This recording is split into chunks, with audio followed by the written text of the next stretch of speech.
The following podcast is brought to you exclusively by the Rad Rob Radio Network. On this edition of Straight Up 5 with Johnny Petraglia Jr., we welcome the back-to-back PBA50 Player of the Year, John Janawicz, to the show. JJ's been on a couple times already, 2 or 3. I can't even remember. I think he may be the first-time, 4-time guest. I don't know. I'm sure Nico Pujar will tell us if he's been on more than 3 times. We can't wait to talk to JJ about his past season. Straight Up 5 with Johnny Petraglia Jr. starts now. This is PBA champion Kyle Troop. Hey y'all, Jacob Ledrup here. Hey guys, Chuck Ritchie here, formerly of Bowl TV. Hey guys, this is Ryan Schaefer of track staff at Valley Bowling Center in Waverly, New York. And you're listening to Straight Up 5 with Johnny Petraglia Jr. Yo, the boys from Straight Up 5, Rad Rob, Dr Ocho, and of course JP Jr. As you know, JP Jr. used to be introduced as the sexiest man in bowling, and now the world. But he doesn't have the best hair in the world. I do. Sorry, bud, but you know the deal. Pick it out. Fear the fro, baby. Welcome to Straight Up 5 with Johnny Petraglia Jr. A hard-hitting, in-depth, cutting-edge look into the world of bowling. This podcast will not only cover all things bowling, but will also give you a raw look into real-life issues. You'll get unfettered access into the mind of one of the most gifted bowlers of this or any other generation. Strike, and they claim it. Somebody does it. So without further ado, let's introduce you to the hosts of the show. Rad Rob, Rob Francois. Rad Rob, Rob Francois. Dr Ocho. Dr Ocho. And the incomparable Johnny Petraglia Jr. Johnny Petraglia Jr.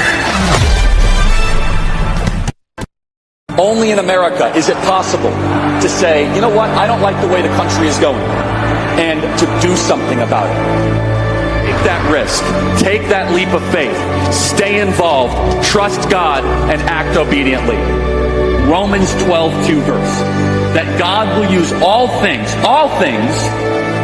for good for those who love Him. It's bigger than you. I want you to remember that. It is bigger than you. It's bigger than me. You are here to make somebody else's life better, the pursuit of liberty and freedom. You know what gives me strength? The hundreds of thousands of you that say, Charlie, keep going. 1 Corinthians 5 and 15. So that's all pretty amazing evidence, not just intra-biblical evidence, but extra-biblical evidence that Jesus Christ was a real person. He lived a perfect life.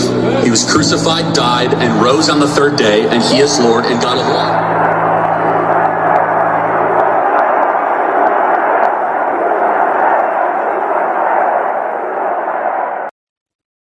Hey guys, welcome back to Straight Up 5 with Johnny Petraglia Jr. I am your host, Rad Rob, Rob Francois. Love that chicken from Popeyes. This is episode 170. We have a very special guest tonight, but I obviously would be remiss if we didn't give our condolences to the Kirk family. Obviously, he was murdered 2 weeks ago. We decided not to do the show that week because I was not in the right headspace, and I know JP wasn't either. And then I was on vacation last week, but I just couldn't let that opportunity go by to at least pay a little bit of tribute. So that being said, let's introduce my co-host who, there he is. I almost saw what his face looked like. I was so close. He didn't have a mask on. I switched over. One of these days, I'm going to see what Dr. Ocho looks like. I've known him for 6 to 8 years now, and it just... Any event, here is the man with the golden mask. He is the resident doctor of Straight Up 5. He is the house hack from Howell Lanes, Dr. Ocho. I was that close, dude. That close to seeing what you look like. Doesn't matter. Clearly it doesn't matter. Something here. Now, again, Charlie Kirk, I do appreciate him. Whoever believes in God, do whatever you got to do. No, I got nothing on here, or on here. Because maybe we're wearing a different hoodle. It's a different mask. It is. It's shinier than usual. Oh my God! What the frig? Hey, I told you not to say anything. I'm 2 minutes behind the game. Anyway, good to see you back here, Och. I like your shirt, by the way. Your sleeves are gone as usual. The guns are still looking good since 2018. So you betcha. Well, let's bring in the host with the most. Really good. But hey, still got the Twin Peaks. Oh my God! The host with the most. He is number 7 in your program, number 1 in your hearts, the sexiest man in the world. I do. We love him, Johnny Petraglia. Oh, that was a horrible throw. I just saw it. I'm 2 minutes behind. Johnny Petraglia Jr. What up, JPJ? Looking sexy as always. Hey, at least your team is still in it, possibly for only one more. Oh, well, maybe another hour. But. Half hour. How'd that Soto thing go, by the way? How'd that trade work out for you guys this year? Oh, he did just fine this year. Yeah. Unfortunately, you can't have 3 different 8-game losing streaks and expect to make the playoffs. That's fair. I haven't seen Mike Val in a couple of weeks, so I hope somebody needs to do a wellness check on him, make sure he's okay. Yeah, I'm a little bit more upset about possibly losing Pete Alonso to free agency now. That's true, too. Who could go to Yankees? Yeah, that's the big one that I'm like, oh, boy. But I'm actually, a New Yorker at heart, so I'm still pulling for these Yankees right now. Let's go. So that's enough of these Red Sox. Let's get them out of here. How are the Jets doing this year, John? Oh, they're fabulous. It's really wonderful to have 2 completely incompetent sports teams that you root for. Yeah. At least, but the Jets I expected. I expect the Jets to suck. I mean, I was born into the Rich Kotite era of New York Jets, so my life has pretty much sucked as far as being a Jets fan for basically its entirety. Well, I mean, that was my life up until 2004, being a Red Sox fan. I mean, we all know about, Bucky Dent and, but the difference is your team since then has been pretty fantastic. True. Well, that's true. My team just continues to be absolute garbage. Right. And then they go out and they give us all false hope that first week against the Steelers where they played one of the most brilliant games I've ever seen the Jets play, and they still lose. Pittsburgh going to kick a 60-yard or something like that, or a 58-yard or something. Yeah. But aside from that, man, it's great to be back. I really, really like the tribute to Charlie Kirk. Rest in peace. That's somebody that I spent a solid 30 minutes every single morning that I woke up listening to. Sorry. And it's disgusting that he's no longer with us, but his memory will always live on. So that was a real nice tribute you threw in there. Yes, sir. Appreciate that. Apparently they got out of the inning, huh, Butch? Is that what happened? No, I don't know what you're talking about. What are you talking about? Yeah, of course. Before we bring in JJ, I'm sorry. Let's see who's in the house here. I got all fired up here. We got Chuck Ritchie as always. We got DJ Ricky Smith. What's going on, brother? Needs a kidney. JJ looking buff in that thumbnail. I had to use that picture. It was it's a centerfold picture. I love it. Billy M's in the house. Mike Ruther Jr. What's going on? Got to watch it later. Okay. I saw Nico message me as well. Said he's working tonight, so he'll catch up later. I do. No, that's me. I do. That's me. Clifton Don's in the house. What's going on? Mike Hanlon, Dave Picow, Alex Bermudez from Modesto, California. We got everybody here. Jules Stone's in the house. Dave Wolven. Good Lord. We got the whole crew tonight. JJ's Milkshakes brings everybody to the yards, apparently. Valerie, good evening, Valerie. All right, let's go. Let's get this on the road. He is PBA50 Rookie of the Year and back-to-back PBA50 Player of the Year. He is the Phenom Future Hall. JJ, John Janawicz. What's going on, JJ? Hey, how you doing, guys? How are you, JJ? Always a pleasure to see you. Yeah, likewise. Thanks for having me on the show. Absolutely. You're one of our absolutely favorite people in the world. So after the season that you had, man, ridiculous. You cashed in every event. You had, what was it, 2 or 3 top 3 finishes? I forgot your stats this year. It was stupid. It's wrong to forget the stats, of course. Fuck hey, man. You know what, Butch Ocho? I mean, you never do you ever do any homework? Always. I got all the shit right here, mother crapper. Anyways, I'm not gonna cuss tonight. That's you already swore. Did I? I always forgot. Go ahead. Let's flat Rob. You had a ridiculous year, JJ. Nobody can. Everybody we have on the show, I always ask, how can you stop JJ? How can you stop JJ? Troy doesn't know. Parker doesn't know. Nobody knows. Barnesy doesn't know. Jeez. Barnesy didn't know. Like, what are you doing, John, that nobody else is doing?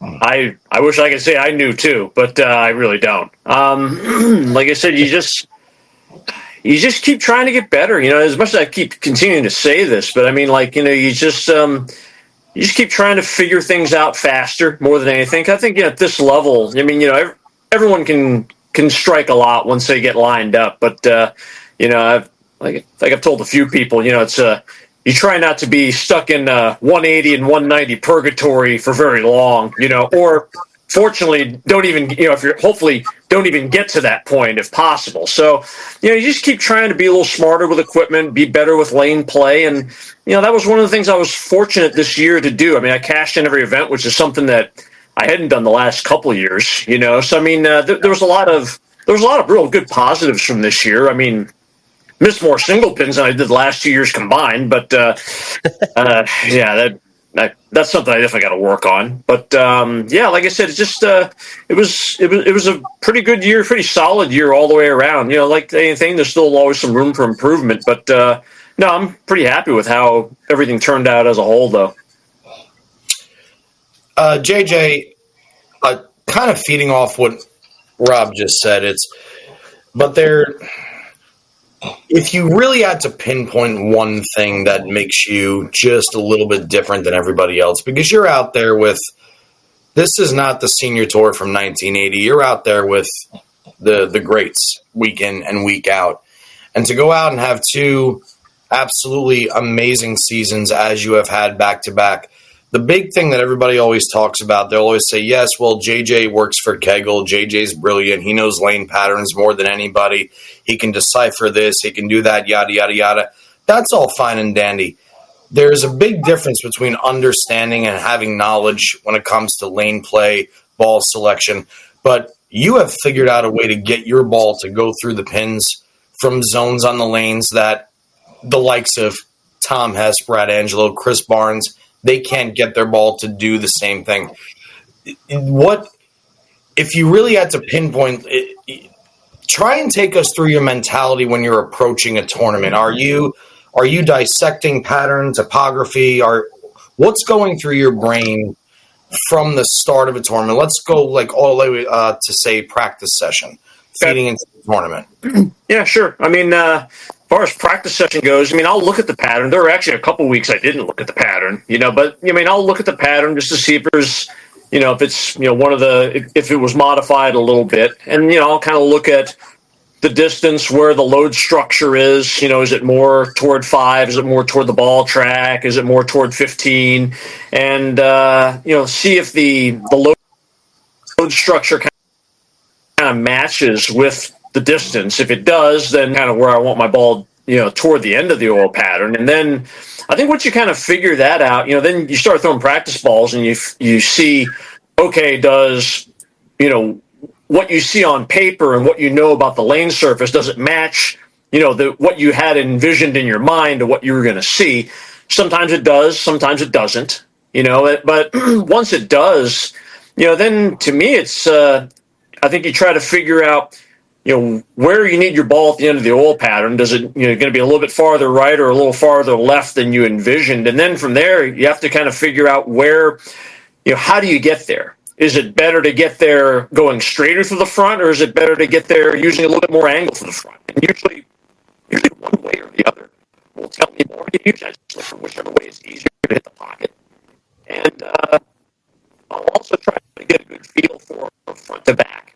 Like how much is your ball slowing down more in the front part of the lane? Is it slowing more down in the back part of the lane? Is it pretty gradual, front to back, burn off of energy, or is it lightly skidding and then kind of tail off, or does it feel like it kind of locks up a little bit in the front and then it's kind of lazy down the lane? Because, from there, once I kind of figure that out, that'll kind of give me an idea from a ball speed standpoint, which direction I need to go in. If it's back ends are really strong, the ball's in the front really good, I'm probably going to need to use a little bit more ball speed.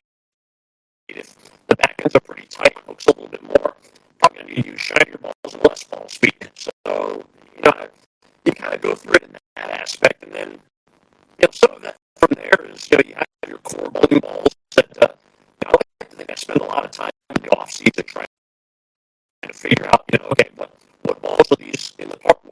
What balls and what part of the lane are these balls good in? Are these balls better going straight or playing near 5? Are they better, straight or near 10? Are they better at, curving transition from 15 to 7? Or are they a lot better for like on the cliff wet drive from, when you're trying to go from 25 to the 3 pin? You kind of classify balls in those, and I spent a lot of time in the off season, local tournaments, trying to figure that stuff out. And then from there, you try to get your equipment in the right, set up, your bags set up the right way based on practice. And then from there, it's just you kind of keep your hand on the board button just in case it doesn't work out. But that's probably maybe a quick minute of what I just kind of go through a little bit. I don't know if that really helps you a lot, but that's kind of a little bit of what I tend to go through. I can't hear anything he's saying, but I'm just saying, the game is going good. JJ, your audio is kind of jacked up.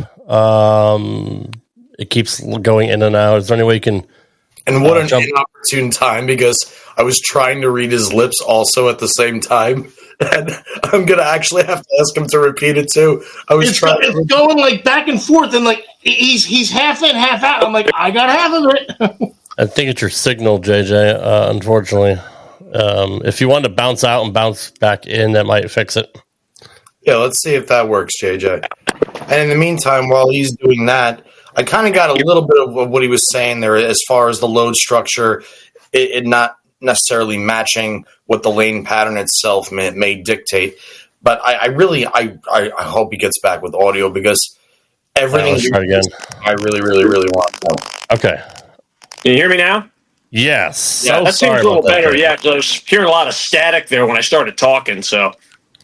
Yeah. Okay. Unfortunately, if you could kind of rewind and run back what you said, it was very interesting until you broke up. Sure. Yeah, like I said.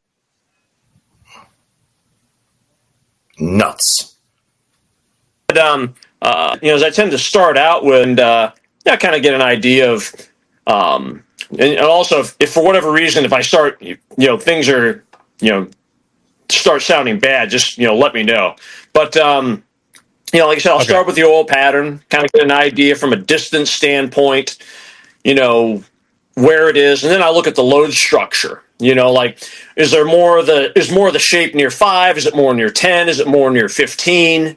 And then I'll kind of look at, does the distance kind of match where the load structure is? If it does, that kind of makes it pretty easy to me where you need your ball at the end of the oil pattern. Now, if it doesn't, then that's kind of where, all right, let's kind of use practice session to figure out where it is. And then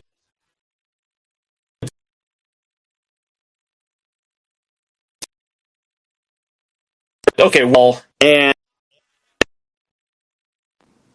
no. You got me there? Now we can hear you, but we can't see you. You there? Now we can hear you, but we can't see you. Can you hear me? We can hear you. Maybe I'm just in a bad spot here. So maybe try moving around here. Maybe it might be a little bit easier. But okay. Are you still able to hear us? Yep. Okay. Can you hear me? Yeah, I can hear you, but your picture's gone for whatever reason. Huh. Wow. I don't understand that. So either. It's one of them days. I had the same problem last night. So okay, all right. Well, like I said, once I kind of figure out where I need the ball at the end of the oil pattern, then it's just kind of a matter of figuring out, all right, what's the better way to get to that spot? Do I need to go a little straighter, or do I need to use more angle to that spot? And because usually one or the other is going to be a little bit easier to hit the pocket. And that's really all I'm looking for, is what's the easiest way to hit the pocket. And, from there, once I kind of figure that out, then it's kind of a matter of fine tuning the balls. And I like to think that, I spend enough time in the off season trying to figure out, okay, what ball, what zone of the lane is a certain ball good for?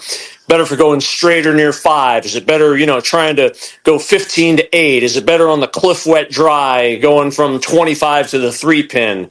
What is this ball good for? And I like to think I have a pretty good idea of like how my balls are structured, for certain zones of the lane. And then from there, once you kind of figure out where the starting point is, then it's just a matter of, okay, you figure out over the course of a block, and over the course of a tournament, because, with the senior tour, we've got, some tournaments where they re-oil, you've got some tournaments where you got burn, you got double burn. So you have to kind of, visualize in your mind, okay, where is this going to go? How deep is this going to go? And what balls do I think are going to fit best in that particular zone of the lane for in that particular distance for that tournament?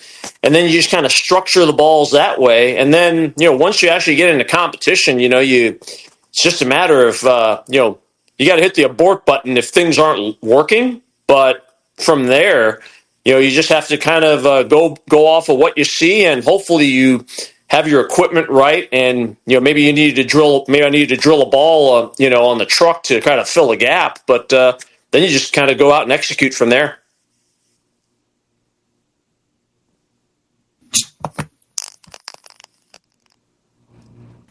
Just hearing you talk about it it's still like, for somebody like me, it's still kind of surreal, because I always grew up with the mentality of, especially when you're bowling in competition, there's going to be some zone that most people are in based off of that pattern. So like when I would go to a bowling center, I would say, okay, I'm following Jason Couch and Peter Hernandez. They're on my next pair, right? And yep. I would typically go over and I would be like, okay, they're around 14, 15 or so with the arrows. They're getting into about 8, 9. They're using, asymmetric dull solids. And this is probably going to dictate the zone that I should be in, because I'm bowling 210 and they're bowling 230. Right. But what seems to happen with you, JJ, is everything you just said, obviously it makes complete sense. You're trying to get the ball to go through the pins the right way, but it's not like you're doing it in the same way that the other guys are. Like when we see you bending it when the guys are playing, up 10 or the track area. We see you going up the lane when most of the guys are hooking it. So what is so special about you is you can decipher things that the best players in the world aren't seeing. And even if they are seeing it, they're still not doing it. Like, I can't even use EJ as an example, because, he's you on the regular tour. But because EJ is at least in the same vicinity as other players, typically when you see him bowl. When you're out on the lanes, I watch you and I go, JJ's got the nut. He's out averaging everybody by 10 pins a game this week. What is he doing that is so different than everybody else? And you could talk about the load, you could talk about the oil, you could talk about the topography. Does it ever jump into your brain that, you know what, maybe I'm not doing what the pattern says I should be doing. I'm not kind of following the pace of everybody else around me. It's almost like you're at the beat of your own drum, which is what makes you so special to me. And I think a lot of people, when it comes to trying to figure out what is the golden goose that is John Janawicz. Yeah. Well, thanks. But, you were talking about baseball earlier. I was, listening when I was, off camera. And one of the biggest things in baseball, they talk about is analytics. And I kind of like to look at the, patterns in bowling balls and the same thing kind of in that same way, in that, okay, if you know that you have this particular pattern at this distance and this lane surface, chances are you're probably going to need your ball to be at this part of the lane, and you're going to probably need to use more angle. And now, is that always going to be the case? No, but you're playing the percentages more than anything else. It's like same thing with bowling balls. You take a ball that's got a 253 RG and it's an 055 and is a strong, and is a strong ASIM at, 0.015, and it's got a pearl cover. Chances are, at least for me, it's going to probably be pretty good on longer patterns when they transition a little bit. Is that always true? No, but like I said, percentages in history tells me that's probably going to be the case. So I try to use like kind of some of that same kind of mentality of things I've seen in the past and understanding the numbers, understanding the patterns to try to kind of form my own analytics, I guess you could say, more than anything else, to go that, this might not work 100% of the time, but 80% it probably will. So I'm going to start there first. Or now they're starting to get cliff wet dry, what kind of balls do I need? Well, history shows me that it's not going to be, for my game, it's not going to be a pearl ball, and it's not going to be a strong asim on medium. It's going to be a symmetric. It's going to be a little bit higher RG, and the flare is going to need to be cut down quite a bit.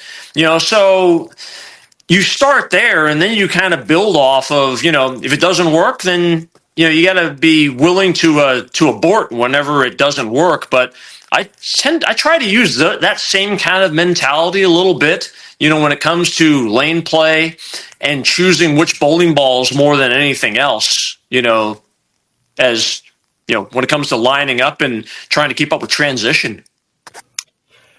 When it comes to urethane, speaking of bowling balls, yeah, are you a fan of it? I don't see you throw it very often, although I have seen you throw it. When is it in your brain, you know what, I need this motion through the pins this week? Like, I think for me, I mean, definitely where, if you need to start the ball to the right of 12 at the arrows, it's definitely going to probably, I'll consider it. Shorter patterns, probably about, in this day and age, I used it at the Players Championship on 45 feet, so kind of goes back to the whole, you have to kind of, think a little out of the box sometimes, but, kind of goes back to what I was saying before, when is this ball good? It's going to be better to the right of, to the right of 10. And like, that was one of the cases where it was, so, especially when we got into match play. So you have to kind of, be open to that. But, like you said, whenever I think the back part of the lane gets a little flat, and wherever you might see a little bit of shape in the front part of the lane, whether that's shape due to structure in the oil pattern, whether that's shape due to topography, maybe an older surface where the front part of the lane is going to be depressed and you're going to have a little bit of a little bit of bounce kind of in the front panel, two panels of the lane, and or maybe both. So, those are a couple situations where, dealing with, like I said, an older surface and or shorter patterns and or where it looks like there's a distinct, advantage to be able to go a little straighter to the right of 12. To me, that's where I tend to look at it more than anything. And then from there, it's just a matter of, if I have to manipulate it too much to make it work, then it's probably not the right ball. But then again, I think that holds true with not just urethanes, but with anything. Interesting. Thank you for answering that for me. Go ahead, we have a question from our audience, JJ, from Dave Wolven. He says, JJ, big fan. Clearly, the more you win, the more pressure there is to perform. How do you mentally prepare for competition? What do you do to calm your nerves and get into the right headspace? That is a good question. I can't really say I've really put any more pressure on myself as the years go on. Like I say, maybe I just think a little simple when it comes to that stuff. But I try to keep the exact same preparation week after week, and just kind of like it's what I talked about earlier, like, okay, what is the lane surface? How old is it? And then what's the pattern that's being put on top of it, and then once you figure that out, okay, where do I need the ball down the lane? How am I going to need to throw it straighter or use more angle to that point? And then, you kind of have to figure out a little bit too. One of the other things too is, what's the scoring pace going to be like? And if it's going to be a little bit higher, I'm probably going to need to be focusing on switching balls a little faster and, not trying to grind it out as much. If the score's a little bit lower, then let's just find the easy way to hit the pocket and, make spares and try to keep it in play. But as far as mentally goes, I mean, probably one of the bigger things I've gotten better at over the years is that you have to have enough confidence in yourself to know that you're going to figure this out. It might take more time than you'd like, but you just have to know that I'm going to figure this out. And I just have to keep, my head on straight because, I can't get too angry because, next thing you know, I'm, you start pissing away frames or games, because you're so angry that you can't strike or you're so angry about this pair or whatnot that you just have to continue to just keep grinding away at it, and, you just have to know in that self-confidence that you're going to figure it out. And I think that's where the more knowledge you have about the lane surface, your bowling balls, lane play, watching other people, the more that you know about your environment, to me, the easier the decision-making makes. And then when the easier the decision-making makes, then the confidence goes up. And then it's just a matter of, okay, now it's just a matter of executing more than anything else. And I think, I think that's probably one of the things that helps me more than anything else is that ability to, put myself in the right part of the lane quicker and stay there longer, because we all have bad days out there. And I definitely had some days where I just threw it absolutely atrocious, but if you get the right ball in your hand, you get in the right spot of the lane, get the ball, tune in the ball speed right, and the angles through the front, you can minimize the damage by having an off day. And that's probably maybe one of the areas where I might be a little bit better than average. So I think Parker told us a story when he was on a few weeks ago. Something about I don't remember which tournament it was, but I think you threw like a 278 or 280 something, and then you just next game you switch balls. Does that ring a bell at all? And if not, like I'm sure I've done that before. Oh yeah. Okay. Why? It's pretty much like if you have the look that you already have. Why would you change what's working? To me, I talked a little bit about this in some of the seminars that I've given, and sometimes I'm not always right, but I compare bowling a lot to the NFL, where a lot of people like to compare bowling to golf, but I mean, and there's a lot of comparisons there, but one of the things when I would watch the NFL, they always talk about wide receivers and and route running. You've got to, basically it's all about timing. You have to be at a certain spot, whether it be, 5-step drop, 7-step drop, but it's all about timing. And, if you get there too early, you get there too late, it's not a completion or it could be an interception. Well, to me, it's kind of like the same thing with bowling. When you're going through the course of a block, that, you're going to probably have to change balls at some point in time and or change something, whether it be ball speed, angle to the front, maybe all of them. And, there are just some times where I'll go off of instinct where you're like, okay, this look is good, but I've seen a couple things maybe in the 10th frame where, you get it in and you 4-pin, you get a little right and then it's a light shaker, or maybe you get lucky and you roll a 2-pin, but there are some things like that just kind of tell you, this ball is going to go at any time now. And, sometimes you just have to take that chance that, I don't want to get, I don't want 160 to happen next, because usually sometimes that's what's going to end up happening. So you try to be proactive on it. Have I gotten burned at times? Yeah, of course I've gotten burned at times. But, I like to think, to me that chance is worth taking, and if anything, I will learn from it. So that way, when I get into that situation next time and I see that same kind of ball shape, front to back, side to side ball motion, I'll know at least next time, hey, don't do that. I might need to do, I'm not sure what to do next, but, it won't be switch balls. Maybe it'll just be get farther left and soften your ball speed a little bit more with the same ball. But no, I've definitely taken those chances more than a few times, though, out there. And that's probably the biggest piece of advice to all of our listeners. We see Anthony Simonson do it all the time. He'll bowl 260 and he'll change balls in the middle of a 260. But like JJ just said, you miss 1,000% of the chances you don't take. And all you're really doing at that point, especially when you have the skill, is you're expanding the opportunities to continue bowling well. You're not worried so much about bowling the 150 necessarily right now. You're avoiding bowling 150 down the road. And I think that was probably one of the coolest things to hear you say, JJ, and especially in today's game when you have all these different bowling balls and all this technology just at your beck and call all the time.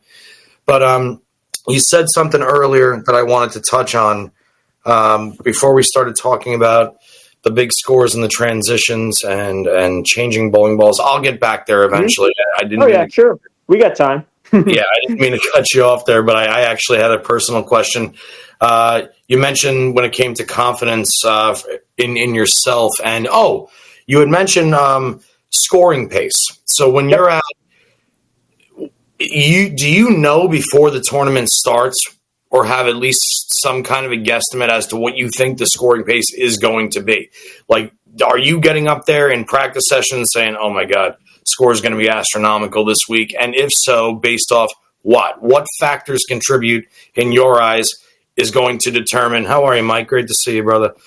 What factors are going to tell you, okay, you know what? I think it's going to take, the check number is going to take a 204 average this week as opposed to, say, a 218 average. Mm-hmm.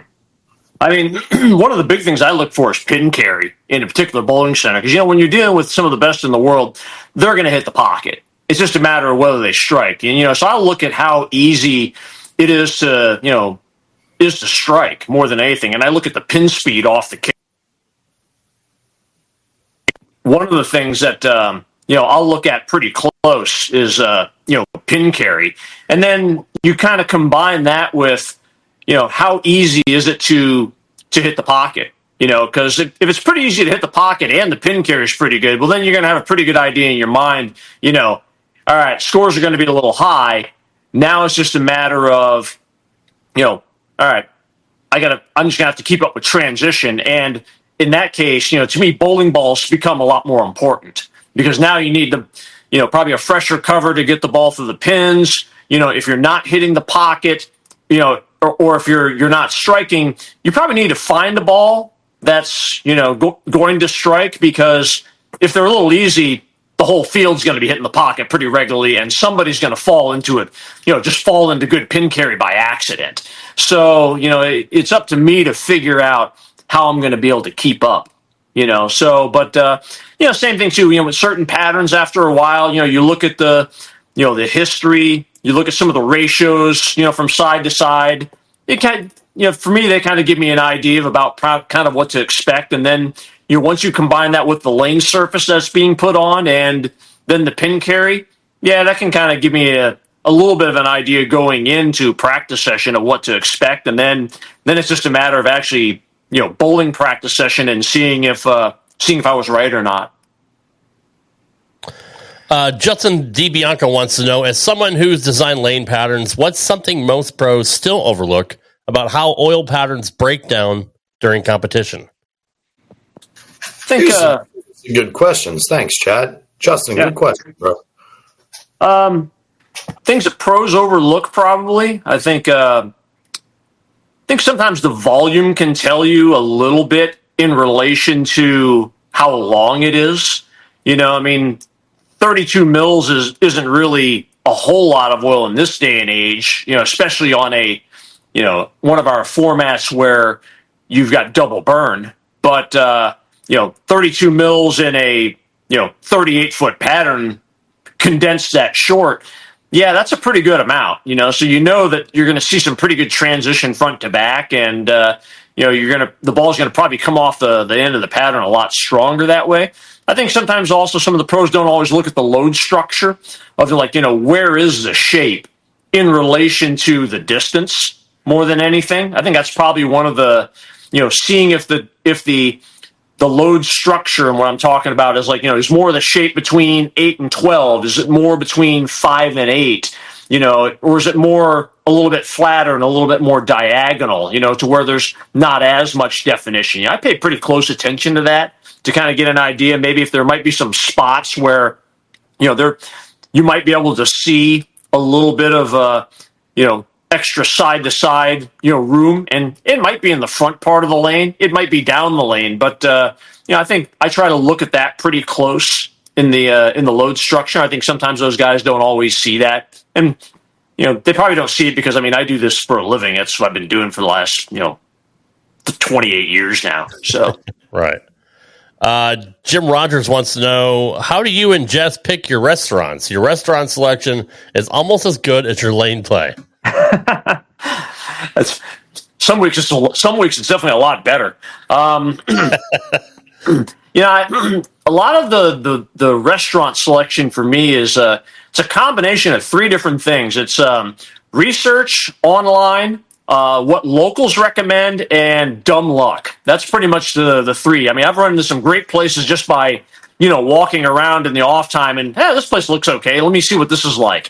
And then others, I'll look on Resi, Open Table, see what the star rating is, and that'll also maybe kind of confirm or deny whether this is a place I want to check out or not. And, whatever locals recommend too, because sometimes there are some places that are, are really good that aren't on, the major, reservation apps, like Resi, Talk, Open Table. So, I'll listen to that too. So it's a combination of those three is usually how I'll pick my restaurants.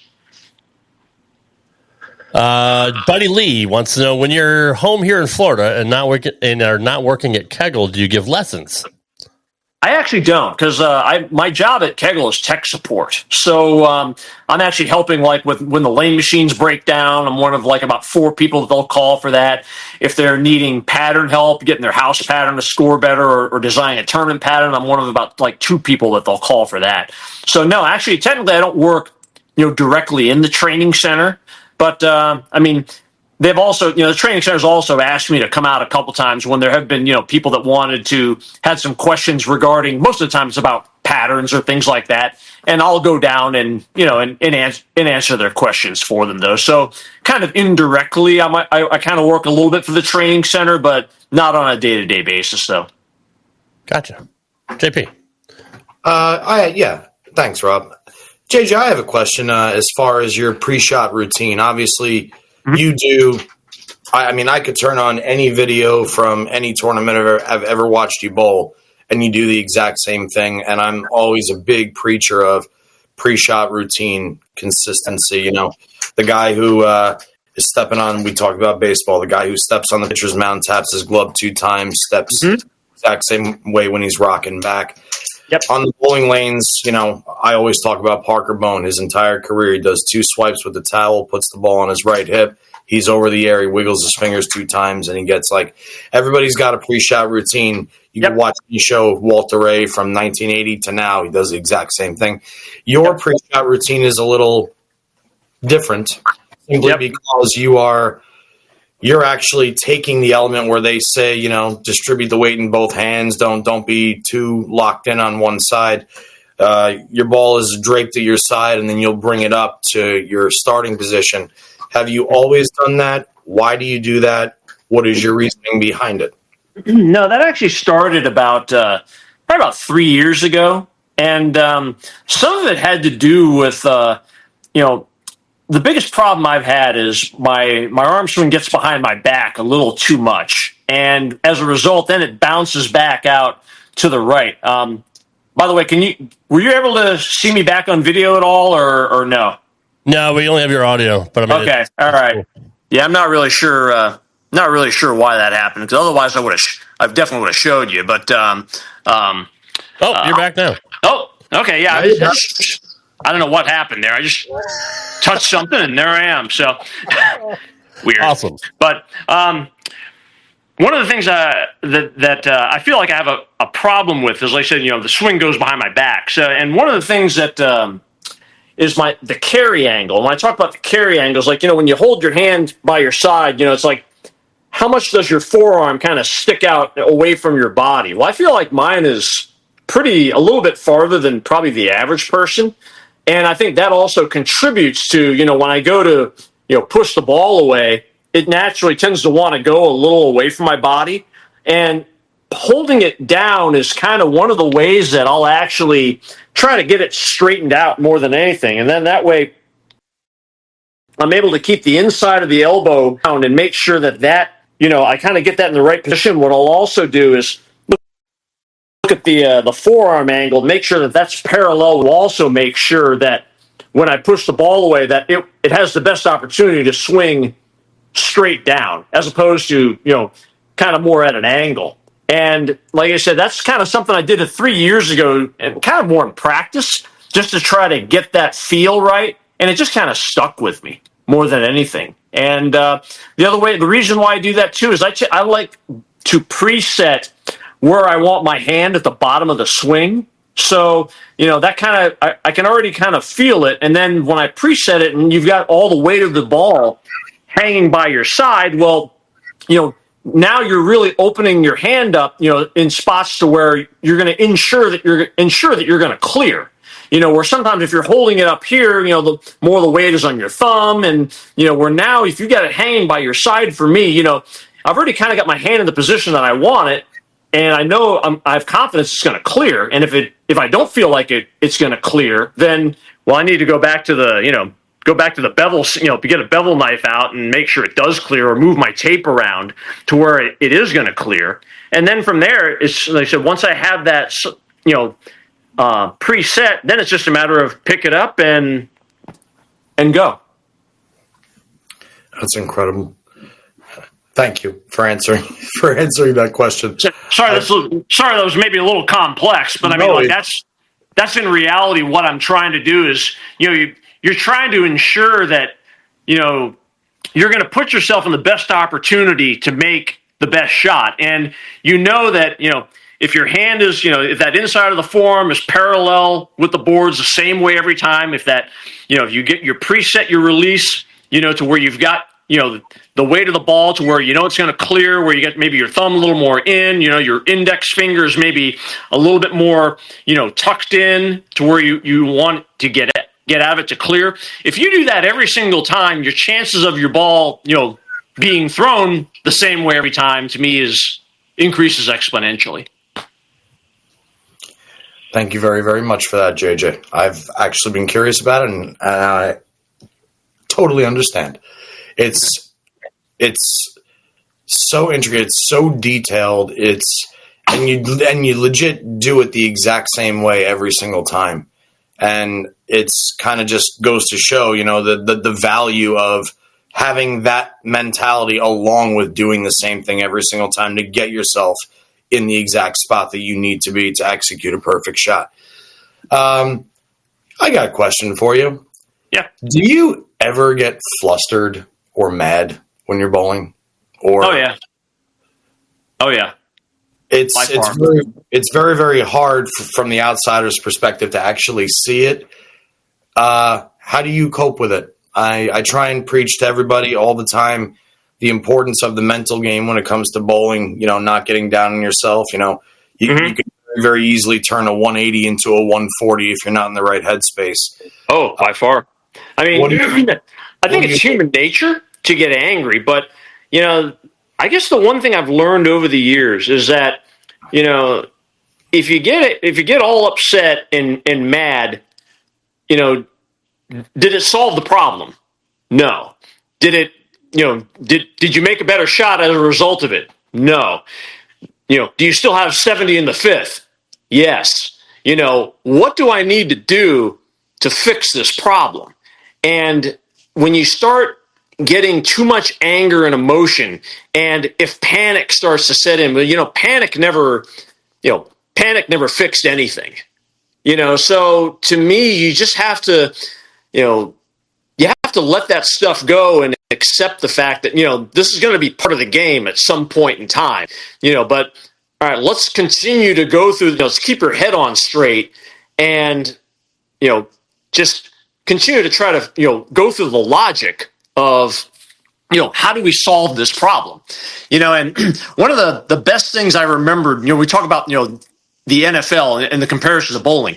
You guys are probably old enough. You remember Bill Romanowski used to play for the Raiders and the Broncos. Well, many years ago, there was this was before, I think, cell phone cameras. Well, he spit in the face of J.J. Stokes in one of the games when he was playing. I think when he was playing for the Raiders, and he got, I think, like about a 3 or 4 game suspension for that. And I remember they interviewed him on ESPN. They asked him, why did you do it? And I'll never forget what he said. He said, when emotion is high, logic is low. And, I kind of remember that and tried to apply that to bowling because, when emotion is high, logic is low. And the lower logic is, the less you're going to be able to figure out what's going on and the more frames you're going to be or games you're going to be wasting. And I'm like, you just have to realize, you got to let that stuff go. And all right, how do we go back and go, how do we solve the problem? And, when I look back at a lot of the tournaments that I bowled the best at, I didn't let those things bother me. So, it's almost kind of a mental self-check going, all right, you're starting to get a little pissed off here. This isn't going to end well if you stay in this headspace. Let's get back and figure out, all right, do I need to switch balls? Was that a bad shot? Analyze what you got to do, and let's make a better shot the next frame. PD wants you need to send us some of your dessert locations for next season. I can definitely do that. So I'm always looking for new places. Apparently people love following your eats because Alex Bermudez also wants to know what's some of the best eats you've had recently. Recently? Place in Los Angeles. I was just in L.A. on vacation the weekend before, and one of the best desserts I've had in a while was at a place called Horses. And it's kind of out near like West Hollywood. And they had this dark chocolate mousse, which was freaking unbelievable. I mean, that was one of the best desserts I've had in a long time. So that was probably one place.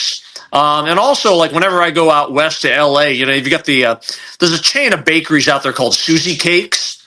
And they've opened a couple other spots. There's one in Nashville. There's one in Dallas. But seasonally, they have whoopie pies. And they're freaking unbelievable with the chocolate cookies and the buttercream filling. But they also have what's known as Susie's Nutties, and they're basically kind of the same way. It's like whipped peanut butter with 2 peanut butter cookies on both sides. And, just kind of like a sandwich. Awesome. So okay, you had me at peanut butter. Yeah, love peanut butter. So. I'll never turn down a dessert, obviously. But I did find your stats because. We have to mention it because, I mean, what you did this year, JJ, was ridiculous. Obviously, you led all players with 29,000 points, 54,900 in earnings, 5 top 3 finishes, 7 top 5 finishes. As we mentioned earlier, you cashed in all 13 title events and only missed consecutive championship rounds once. Obviously, you also won your second TOC. You won the PBA50 Monticello Championship this year. It's pretty remarkable what you've done. 9 titles. You obviously Rookie of the Year, back-to-back Player of the Year awards. You're only 52. You have 9 titles in 5 majors. Is it surreal to you what you've been able to do the last 3 years? It kind of is, honestly. I mean, I've said this before. You have to have the confidence that you can do things like that. Now, whether you do or not that's a whole other conversation, But you have to know when you're going against guys like Parker, Hess, Barnes, Brad Angelo. I mean, you have to know that you can compete with them, and you have to know that you can win deep down inside. But if the results say otherwise, well, then okay, that just means all right. I've got some things I got to work on.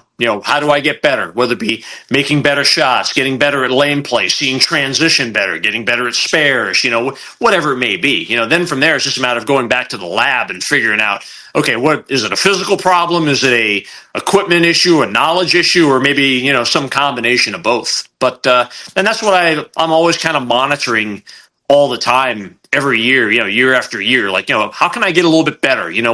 What can I clean up, and where can I get a little bit smarter? Because the one thing, especially on this tour, is we're all fighting father time. So I mean, we all kind of know regression is going to happen to some degree. So I guess that's why I'm probably a little bit more on top. Try to be a little bit more on top of that than more so than others, maybe, and I try to be very conscientious about that because, Father Time is still batting 1,000. And so I'm trying to do as much as I can to try to, stay ahead of the game.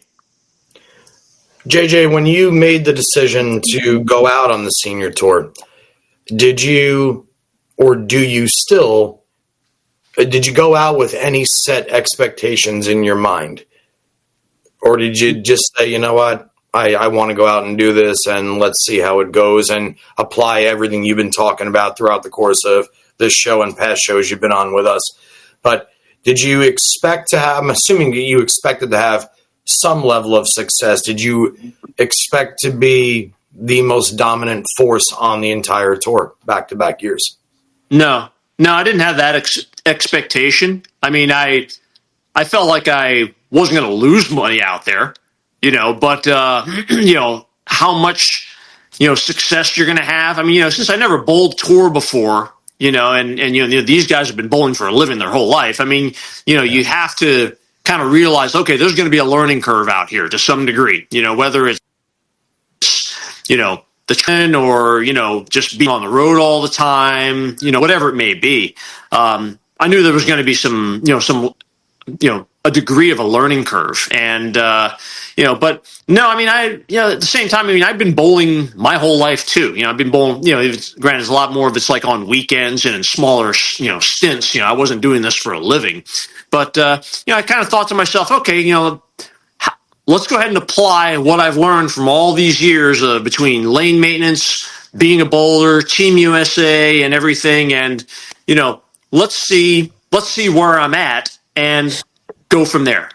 And fortunately, got off to a really good start. Won my first tournament, the Senior Masters, and then just kind of built from there. Okay, what else can I get better at? And I think like I said, short of not winning 5 titles this year. I mean, I think I made almost as many shows if I remember right. I think you said I made 7 shows. I think I made 8. I think last year, but we also had 3 more tournaments last year than we did this year. So, I mean, kind of on the same pace. So, I mean, I like to think I have been improving, for each year, like I said, and just, the caching part, has gotten better. So just trying to hope to continue to build on that. And, I think the biggest thing I'm going to be working on is trying to get my body in better shape.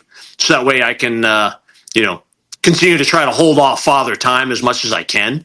But that's definitely what I'm going to be doing a lot more in the off season because I've definitely felt like there were a few times where I got a little bit more tired, and that's one of the things I'm going to work on before as long as I can bowl next year. That's what I'm going to be working on. Yeah, because obviously we've seen Ryan Schaefer have the knee issues. Troy Lint obviously has been ongoing knee issues, and Father Time does get us all. And congrats to the Yankees, by the way, Ocho. You're welcome. That's a freebie.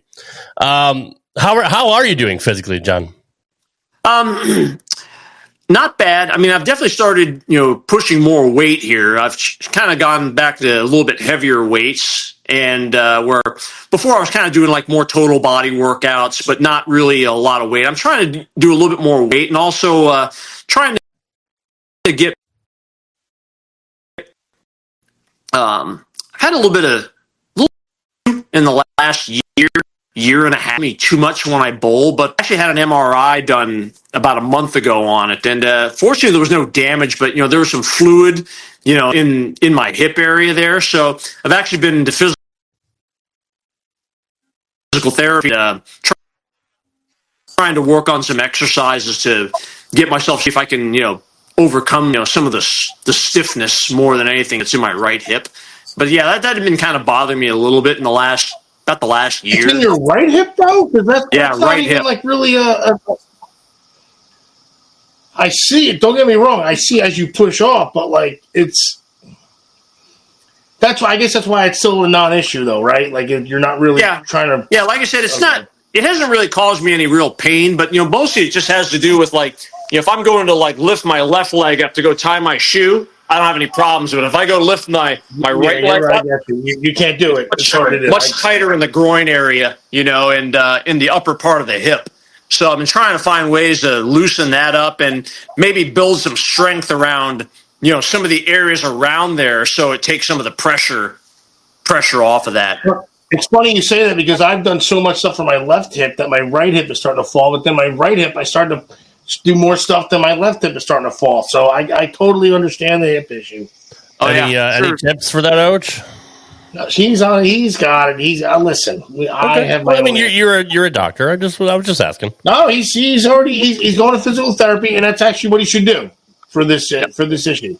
Yep. And like I said, and so far it's been kind of helping a little bit slowly, but if anything, I figure, if I can get it stronger and if anything, prevent it from getting worse, that's really the goal here more than anything else, just to, be proactive so I can at least maintain this level. Because like I said, it really doesn't bother me when I bowl or like walking around, but there were a couple times last year near the end of the season where it did get a little sore, so I was like, I got to be better at this, and fortunately, when it gets sore is the problem too. That's the issue. That's when you really have the issue, because then you're starting to do your things a little entail from what you normally do. So, Yep. And by far, we're definitely, from a bowling standpoint, we're bowling every day, and so it's unlike at home where okay, I'll practice on Wednesday and take a couple days off, bowl this weekend, then take another couple days off. Where fortunately, I've been bowling,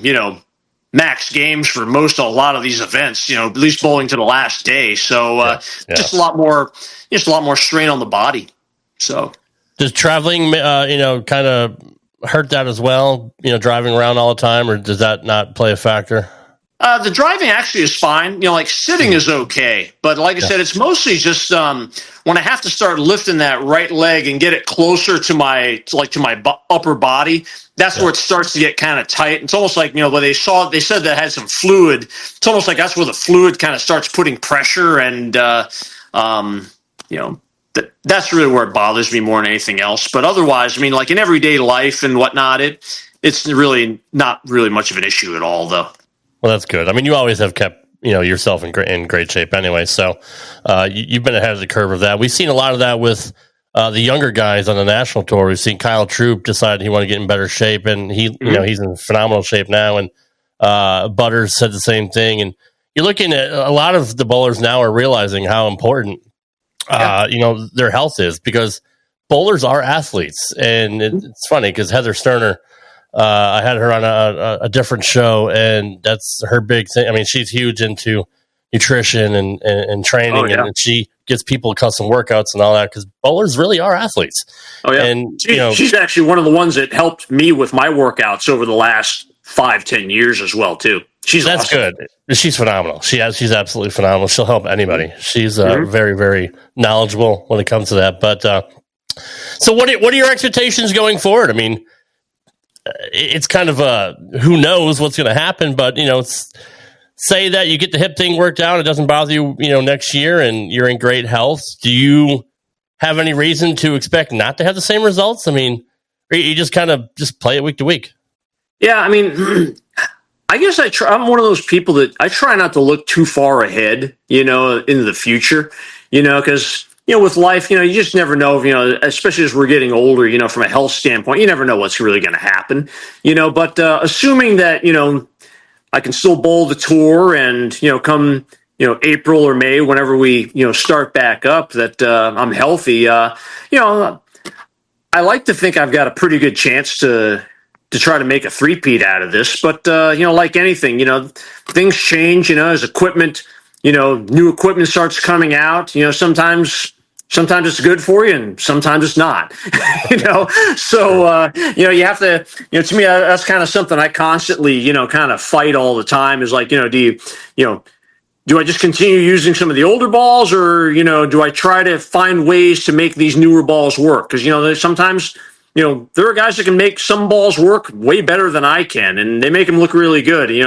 Maybe do I need to change layouts? Do I need to change surfaces? Or, maybe do I need to find ways technique-wise to make these balls work? Is there more of an advantage doing it that way? So that's kind of the stuff I spend a lot of the off-season doing, checking out some of the new balls and testing them locally to try to figure out, okay, when is this going to come into play? Is this going to come into play when they're easy, when they're hard? Will this be the, since, I'm throwing a lot of old discontinued bowling balls, will this be the replacement for the Wild Streak? Will this be the replacement for the DNA Coil? Will this be, the replacement for, the Envy Tour, or whatever it may be, So, I'm always kind of just playing around with that kind of stuff and And then, you also kind of like I mentioned before, maybe I might need to sharpen a few physical tools that I haven't used in a while, maybe to make some of these newer balls work. So that's what I spend a lot of my off season kind of doing more than anything else, bowling local tournaments and, practicing in the training center. JJ, if you touched on this while I was gone, which, by the way, I'm sorry for the few minutes I was, as far as surface adjustments, let's say you have 4 brand new balls that you're going to drill. Yep. Are you very quick to manipulate the cover to alter the surface, or do you typically try and keep the balls at their own face value, is it just dependent? I tend to, the balls that I know that are going to be a lot stronger, like gems and, like those kind of bowling balls, I tend to want to bring the surfaces up on those right away. The shiny bowling ball, the balls that come out of the box shiny, I want to throw those the way they are first. Because, a lot of times with the factory finishes, you can't always duplicate that. And if a ball is good right out of the box, I want to try to try to get as many 250 games out of that ball as I possibly can before it starts to change. But the bigger, stronger balls, especially the ones that come out of the box at maybe like 1,000 grit or 2,000, where I kind of know that because my ball reads the front a lot as it is, I'm not going to throw this ball effectively. Probably in box finish in most cases. I'll bring those surfaces up. And also, when I can bring those surfaces up and get them all the same, like just say at 4,000, it makes it a lot easier for me to figure out, okay, well, if the surfaces are all the same, and since I only use basically a couple main layouts, if the surfaces are the same and the layouts are the same, well, now I pretty much know the differences between the balls. Okay, this one is 3 more or 4 more on medium. I'll know that this one is definitely a stronger motion down the lane, even though I can keep my feet in about the same spot. And when I know that, then it just makes it a lot easier when I get to a tour stop and, okay, this absolute power, for example, is, not quite right. Maybe I just need to tweak the drilling a little bit. Or, okay, now I just need something that's maybe a couple boards stronger down the lane. Oh, yeah, I remember from, testing it that, it's going to be this Equinox or, whatnot. So, that's why I try to eliminate some of those variables as much as I can when it comes to the surface and the drillings, just so that way I can have a really good idea of the differences between, the footprint of the cover and, how strong is the engine more than anything. It's so funny that you say that because I'm sitting here saying to myself, I don't, unless I'm bowling tournaments, I'm talking specifically for league now. When I drill bowling balls, then I'm just going out to bowling your basic, house shot, something standard, simple, easy to get to the hole. It's funny. I'll drill a ball. It usually happens 2 or 3 times a year where I'll drill it and I'll try and throw it at box 5, 6, 10 games sometimes. And I'll turn around and go, this is the biggest POS I've ever had in my life. Actual case in point, the most recent one is the Brunswick Combat. Okay. I tried to love that ball so desperately. And then I see Parker throwing it, and I go up to him like, were you really throwing that Combat? Please tell me you don't like that ball. Please tell me. He goes, JP, to be honest with you, I smacked it with 1,000, and it worked very, very, very well at the TSC. Yep. So I'm like, okay. Let me try now because I'm ready to turn this into a boat anchor, especially now at my new job. Let's go. And I smacked it with 1,000, and all of a sudden it still had the length, and now the ball is predictable. And I did the same thing with the old DV8 Endless Nightmare about a decade ago. I hate it out of box, and it's weird. The balls that I don't like out of box, the second I touch them, they become some of my favorites ever. And then there's other bowling balls where, okay, I like the Pulse. I've been throwing the Pulse a lot. Out of box, even for me, it was just a little too chuggy. It was a little too heavy rolling. Right. I took it up a little bit, took it up a little bit more. Then I did something I haven't done in years. I put polish on top of the 4,000. Right. And like smack, and they got better and better and better and better. It happens once in a while, obviously not to the degree because I'm not out there doing it full time the way that you or any professional is for that matter. But I found it, I really, really wanted your perspective on that. So thank you for sharing that. Yeah. Yeah. Cause I mean, like, like when I'm trying to figure out bowling balls, I mean, like, like say for example, I got 2 bowling balls. I got an Ion Max with a 45 by 5 by 45. And then, and that's at 1,000 grit. And then I've got a gem that's, 70 by 4.5 by 20, and that's got polish in it. Well, the gem is cleaner and a little bit longer. Is it cleaner and longer because of the drilling? Is it cleaner and longer because of the surface? Is it cleaner and longer because of the DNA of the cover? Well, if they're all different, I mean, how do you really know? I can't figure it out. So that's why I try to, if anything, try to keep the layouts and the surfaces the same, so it's easier for me to distinguish between the two more than anything. And kind of like you're saying too. I mean, like there are some balls which definitely roll a little bit better with surface for me. Virtual Energy Blackout was one of those balls. I mean, like with the factory polish, it was terrible. But you hit it with like 2,000 and use it on long, and it's all of a sudden it's an amazing bowling ball. But there aren't too many balls that I hit with surface that I throw very often anyway. I think a lot of that's because of my ball roll. But yeah, like I said, I'm kind of with you on that stuff. I mean, I always had kind of a simple thing when it came to drilling bowling balls. I got my pin down layout and then my pin up layout. If the pin down layout doesn't roll good, I'll drill the pin up. If the pin up doesn't roll good, well, I don't drill another one. There's too many other choices out there. I had 2 things for you. Number one, because you're talking about layouts, do you venture out to a lot of different layouts, or do you tend to stick with, like you just said, I got my pin up, my pin down layout? I mean, are you all over the map as far as layout, or is it you stick to, I guess what works? I tend to stick with what I know works. Usually I got my one basic pin down layout and the one basic pin up layout. And the only other balls that are different from that are mostly like the trick balls, the balls for the double burn, or maybe the balls for the fresh that, I just kind of stumbled on as a science experiment one day and it happened to roll really good. Okay, I'll remember that. And I might play around. I actually played around more this year than anything else with changing layouts, mostly just when I was on the truck trying to fill gaps more than anything else. I like this ball, but it's just a little early. Let me drill, one with a little weaker pin, and maybe, a little bigger drill angle and a little smaller valve angle to try to create a little different shape. I played around with that a little bit more this year. Not sure maybe if that had a lot to do with my success, but yeah, I'll usually just play around with layouts more just when I'm trying to fine tune out there drilling bowling balls. But otherwise, yeah, I stick with basically 2 layouts and then just try to put the right cover and the right core, to match them. So now for all the listeners, this is the 4th, one of the best bowlers in the world, the 4th one we've had on this show where they stick basically to a simple guideline. Obviously, you talked about venturing out for here and there, but for everybody that's always so dependent on, oh, I need this layout, I need this, you get one pin up and pin down that rolls for what you like. I don't use my thumb.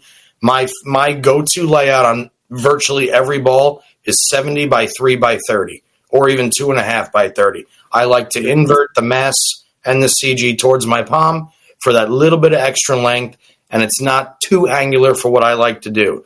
Other than that, I've got one other layout. It's somewhere where the pin is in the middle of the bridge, but I don't like to venture out too far from the norm because it kind of sets the base. Earlier, JJ, we saw your doubles partner, Mr. Rudolph Kazamakis, in the chat. I wanted to say, Rudy, I'll grab it before the show's over, but I happened to go practicing with Dad the other day, and I found a vintage, perfect condition sledgehammer on the rack. So nice. Now that it's under the umbrella, I'm certainly going to be throwing a Rudy Rev sledgehammer here in the near future. Yeah, he was asking about some of those old relics. The last time I saw him bowled together in the doubles there in Illinois. So yeah, hopefully he found a couple of them. I hope so too. What a legend. And speaking of legends, real quick, JJ, I don't know if you know this, but every single night that I go to bed, I turn on bowling just for background noise. And I was laying here the other night. I rolled away from my television, and I had a World Team Challenge on. And lo and behold, who's rocking the solid black shirt with a little bit longer hair? I think you were throwing I think it was a Danger Zone to give you a gauge on okay. Sometime around 94, 95. Yeah, I was working the master mullet at that stage. Yeah. It was awesome, dude.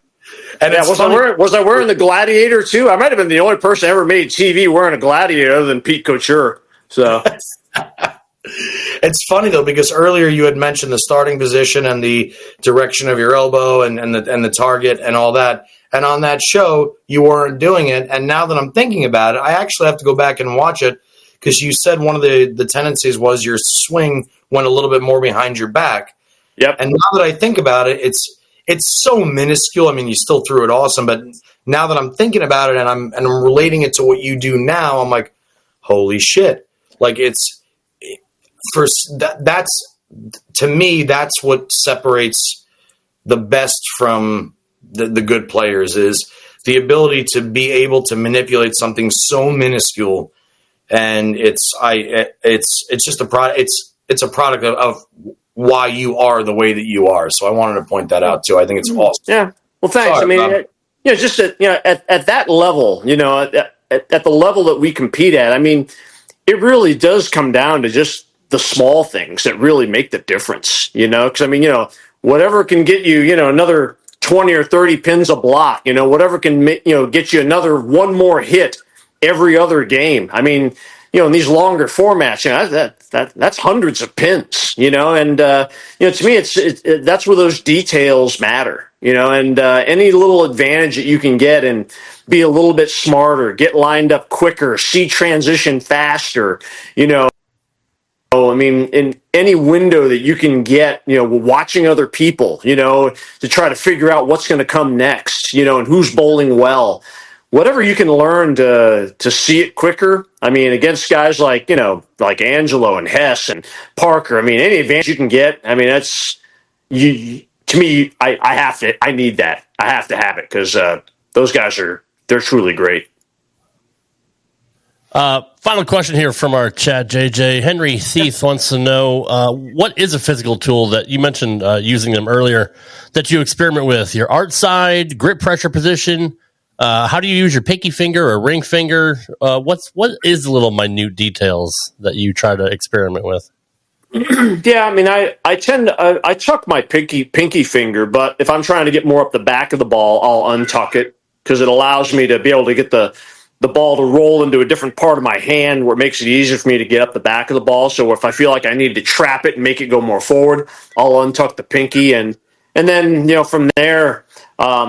Grip pressure is another one, not, putting your fingers in halfway as opposed to putting it all the way to the first joint. You'll get the ball to float through the front a little bit easier, that way. Whether I put my thumb in first or my fingers in first will change just slightly ball shape. And, sometimes that's all you need to carry, or at least maybe, get one hit, in the ninth frame, and buy yourself a little bit more time before, okay, I need a definite technique change or a ball change. Wow, that is actually detailed. That the little minute things that a lot of people don't think of. I always tuck my ring finger naturally, just because it just felt weird to keep it straight out. I never knew that it actually helped you get a different look or different shape or rolling the ball. That's just something I always did. But even like you said, putting your thumb in first, it'll change your entire grip. That's not something I ever thought of. I always put my fingers in first and then my thumb just naturally. But knowing those little things, it's what, John? That's not. I feel the same way. I mean, when I used to watch Dave Husted put his thumb in first, it confused the shit out of me. And then then you got Tommy Jones, who not only puts his thumb in first, but his fingers are dead east before he turns them to the fingers. I mean, it's rare. So it's not crazy for you to say, you're a traditionalist that puts his fingers in first. I just want to throw that out there. Good. Okay, yeah, but I didn't know that it made that much of a difference. And that, like John said, that are the little things that can help you gain, 10 pins, 20 pins, 30 pins, and they all add up. It's just, thank you for JJ for mentioning that, because that's just, you're so cerebral. And I think that's another reason why I think you're a step ahead of everybody else is you're so smart and you're just so analytical and you're a bowling genius. Let's just, thanks. But I mean, it's just one of those things where, you experiment enough through time. And one of the hardest things is to find out what works for you within,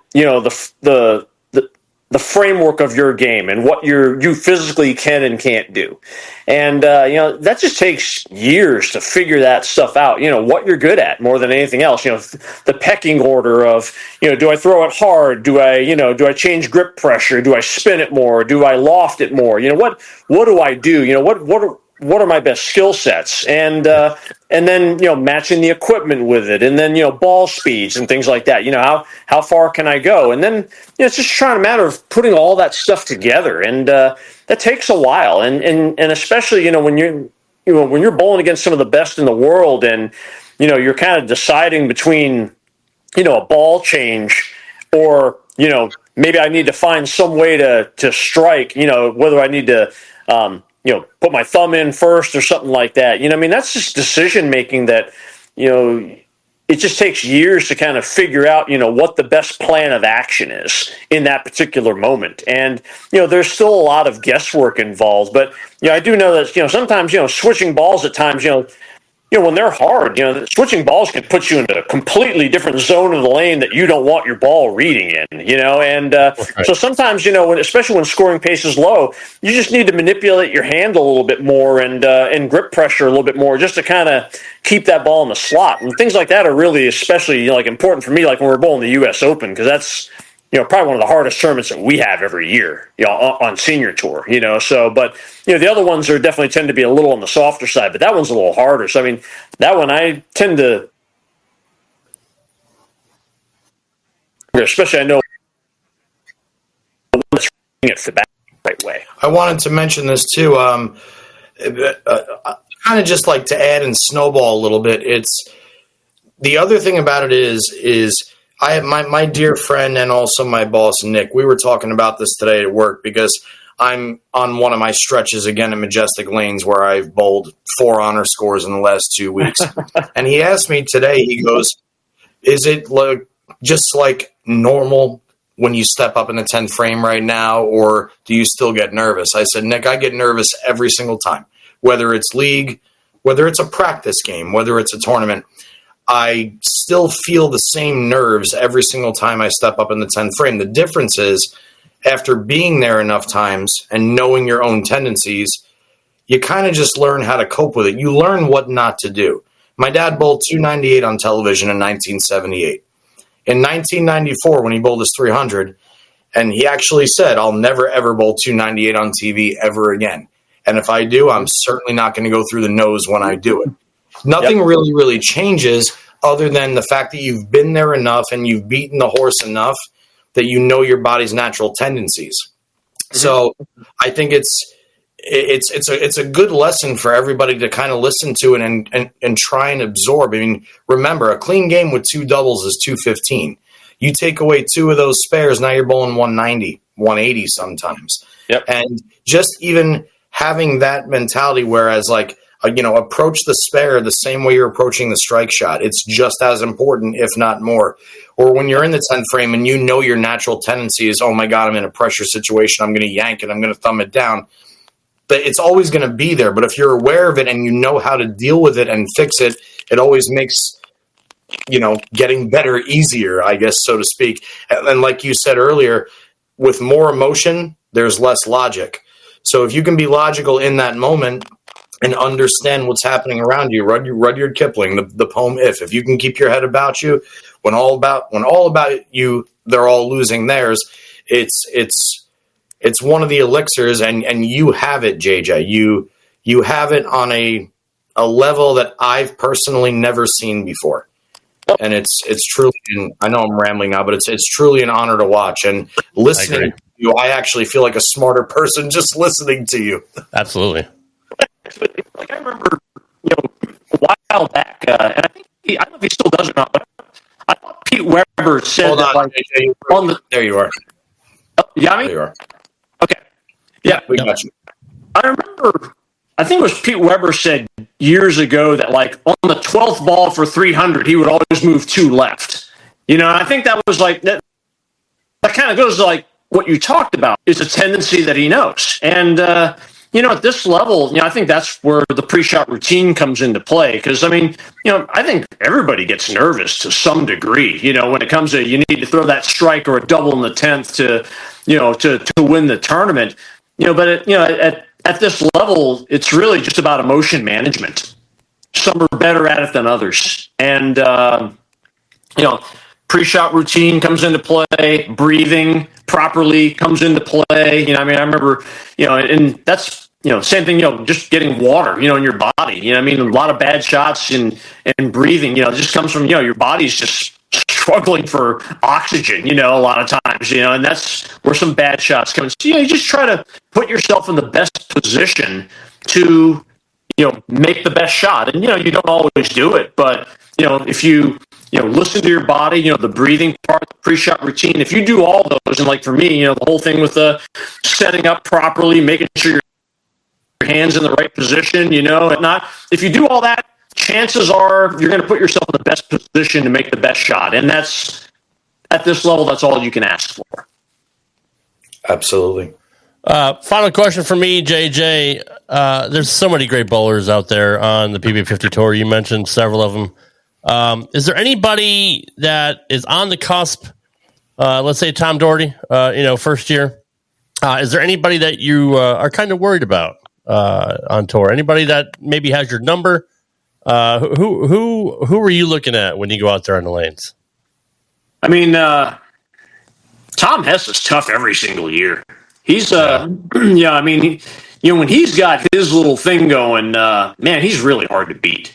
I don't really say I worry about anybody out there. Doherty's obviously a hell of a bowler, and I think like anything else, next year he'll probably learn a few things, just like I did after my first year. It wouldn't surprise me.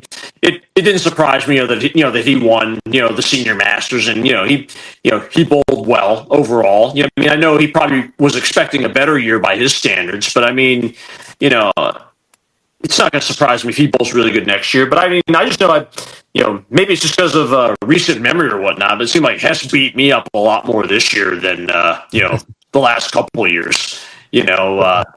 Seemed to be in the wrong place at the wrong time from him. I know I watched him have the front 11 at me twice, in a couple different situations, but, like I said, no, I can't really say there's anybody I worry about out there. Kind of goes back to that,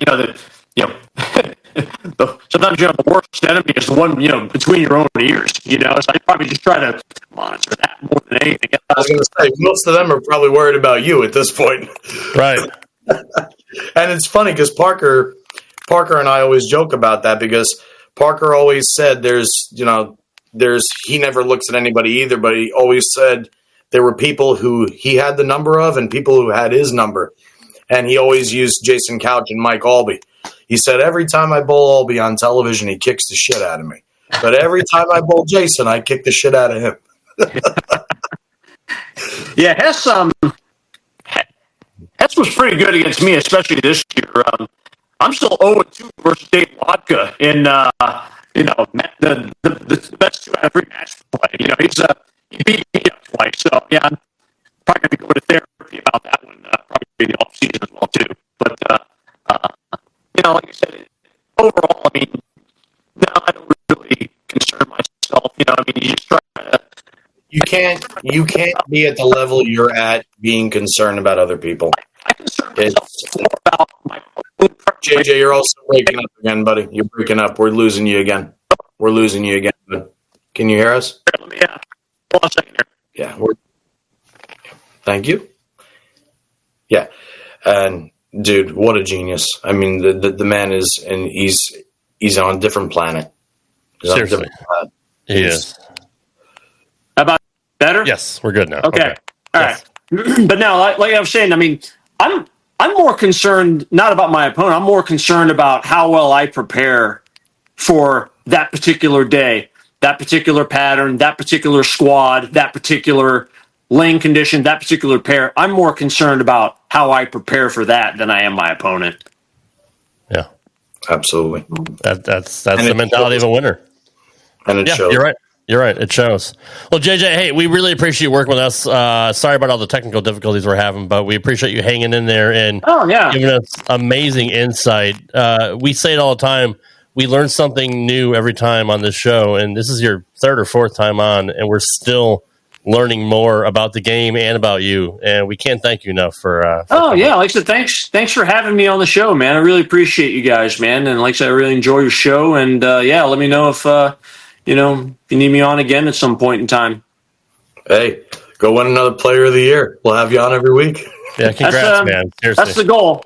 That's the goal. So we'll see. Hell yeah, brother. All right, JJ. Congrats on all your success, brother. And we greatly appreciate you, and I'll definitely keep in touch with you. Okay. Yeah. Thanks a lot, guys. Really appreciate it.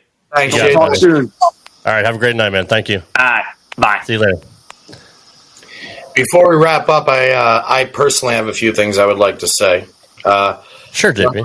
Number one, I'd like to send love to my sister and my new niece, Zoe. I'm officially an uncle as of September 19th. Congrats. Strange, but amazing, all in the same breath. That was the moment. And the second one is I had the pleasure of officiating my dear friend's wedding on September 20th. So I had a new niece on September 19th, and then on September 20th, the Stephanie Sheridan is now Mrs. Hodorowski. Congratulations to Stephanie and Eric. What a beautiful, fantastic wedding, dude. 200 plus people at that wedding.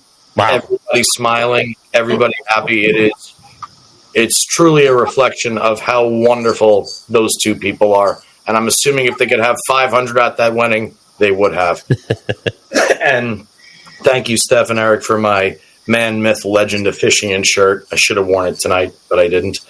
And also huge thanks to my good friend Nick D'Ambrosio for offering me the opportunity to work at his marina, which I've been doing now a little bit over a week. So, yeah, I said, if I can get through September, I'm going to be all right. And we made it through with a new niece, a new job, and my best friends are married. And in the span of that, I did manage to start my annual Majestic Trek with two 300, a 299, and an 812 all in the last week and a half. So, you are unconscious right now. I'm completely unconscious. Not to mention, earlier I actually got home from work at 5:30 and I assed out until 7:40. Thank God I actually set an alarm to wake up for this show. But I needed to take at least a couple personal seconds there to just wish nothing but love to my niece Zoe and my dear friends Eric and Steph. And absolutely, we are happy for them and for you. And you were on point tonight, Johnny. I always love your insight, and I love it when you're clear-headed and sober. And you're inspired. Sometimes you need a friend, Dave, to kick you in the ass a little bit. And I've had my own trials and tribulations time and time again, but let's just say in the midst of the good stuff, my dear friend kicked my ass yesterday, so I wanted to make sure I was on point tonight. So thank you for recognizing it. That's awesome, brother. And thanks to JJ for coming on again, man. I'm telling you, he is literally like Triple H is a wrestler. They always called him the Cerebral Assassin. That's a great nickname for John Janawicz. He is the Cerebral Assassin. He is so smart when it comes to bowling, and he talked about stuff that I don't even know what the hell he was talking about, but it sounded brilliant to me because he's got a beautiful mind, just like you, John, and so many others we've had on this show. But I think that's what keeps him a step ahead is that he's just so smart. Ocho. Yeah, I mean, I'm still impressed with Ocho's biceps. So I'll never. You were the furthest thing from Dr. Interrupto tonight. Well, the Yankees were on. He was happy. He was celebrating. Yankees. I'm a busy guy. Busy guy. He's on dad duty. I mean, yeah, he's got stuff to do. But and shout out to Ocho for welcoming me into your home the other day. It was very, very, very, very much needed. So And on a personal note, John, thanks for points. Thanks for calling me a couple weeks ago when I was down. I do appreciate you looking out for me, and it does mean a lot to me. I just want to give you a public shout out for that. I knew that you needed me, and we're always here for each other, just like everybody in this chat that's on this show, all of our faithful followers. Nothing but love here, guys. I'm the worst. Don't call me. I won't call you. No, you're good, and we won't bring it up, but you've gone through your stuff too, and we've tried to be there for you as well, because we love you too, Oach. And next week, we haven't announced it yet, but we have Jerome Penksa and Jerry Jr., the founders, the co-owner, the marketing geniuses from Jopo Grips. I can't wait to have these guys on the show. We just had them on Reset and Rise and Unbreakable with Amanda Moore last night, so check that out on YouTube. But we are going to get into all things Jopo. These guys are so humble. They started in their garage 7 years ago. It's a family-run business, and they're distributed all around the world now. And they have EJ Tackett and Sean Rash and Justin Knowles as their spokespeople. And I'm telling you, these guys are incredible. I can't wait to have them on next week. And, John, I'm telling you, they may actually get your thumb back in the ball. That's how good their thumb slugs are. I'm telling you, you might want you might want to look at it. I'm telling you, people that have had thumb issues in the past and used to go to the hospital for all that, switch to Jopo interchangeable and never look back. I'm just saying, you might want to give it a shot. I'm just saying. Here's the thing. At this point in my life, once the thumb comes out of the ball, it should stay out of the ball. It's really easy to put the ball on the press and drill 2 holes and glue in the grips. See you later. I don't want to screw with it, but no. Well, maybe they can talk you into it. Entertain the idea. I will enter that. How about that? I'll entertain the idea. Fair enough. That's the challenge. So, we'll have Jerry and JP on, another JP, Jerry Penksa, Jerry Jr., next week. Same bat time, same bat channel. We appreciate everybody here in our chat. It's good to be back. We are so glad. Oh, hold on. Jopo changed my whole game. I'm telling you. I'm just saying. And Nate Garcia. And your Jopo. Hashtag long Nate showing up in the show. Johnny doesn't need to put his thumb in the ball when he's the king of plastic. Thank you, Nate. Very much. That's fair. All right, y'all. We will see you next week with the owners of Jopo, and we'll be here with the Ocho and sexy Johnny Jr. there. I gotta know what happened to your dog, Shirley Rottweiler. What happened to its tail? It's gone. Where did it go? It's okay. You can tell me. We'll see you next week. Take care, guys. I got nothing else. Thanks for listening to this edition of Straight Up 5 with Johnny Petraglia Jr. You can follow the show on Twitter at Straight Up 5 Pod. Follow Johnny Jr. at JPJR07. Follow Rad Rob at Rad Rob Gaming. And follow Dr. Ocho at the Dr. Ocho. Got a question for Johnny? Send your questions to straightup5podcast@gmail.com. We'll see you next time for another edition of Straight Up 5 with Johnny Petraglia Jr. right here